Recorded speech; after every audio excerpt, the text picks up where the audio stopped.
Matagal na hindi naganap ang eksperimento, ito ba ay isang ligaya na may luha o isang pagkawalang pag-asa? Ang dahilan ng pangyayari ay ang dalawang bata na binisita ang kanilang mga karanasan noong bata pa.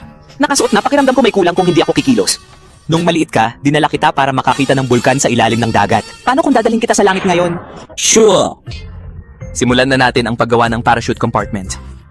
Susunod, ilalagay natin ang gearbox sa butas at i-press ang delay button. Gamitin ang paperclip bilang pantulong na pangkabit para sa delay button. Susunod, kailangan nating lagyan ng inner door ang parachute.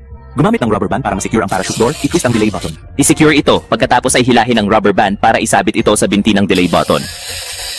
Kapag lumiko ito, bubukas ang bintana. Yay! Ito ay gumana! Maaari tayong mag-cut ng perpektong octagon para sa parachute mula sa trash bag na ito. Ihanda ang string ng parachute, i-tape ito sa parachute. Huwag ipak ito ng masyadong mahigpit o hindi ito magbubukas. Ngayon, gawin natin ang rocket body gamit ang parachute sa ibaba.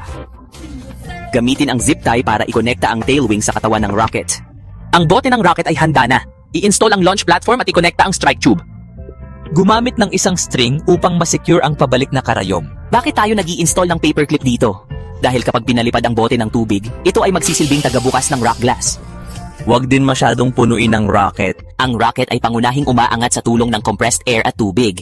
Kaya't kailangang pagsikapan na magpuno ng rocket sa pinakamas mataas na kaya, inaasahan ang matagal ng hinihintay na launch.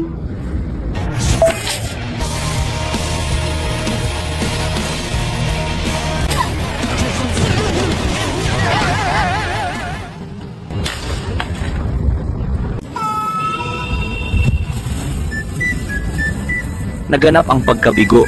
Hindi bumukas ang parachute at nasira. Kung hindi nasira ang shell, maaari tayong magsimula muli. Bagaman nag-fail ngayon ang eksperimento ay sa kabiguan ay may tagumpay. Magtagumpay kaya tayo sa susunod? Magtatagumpay ito sa susunod!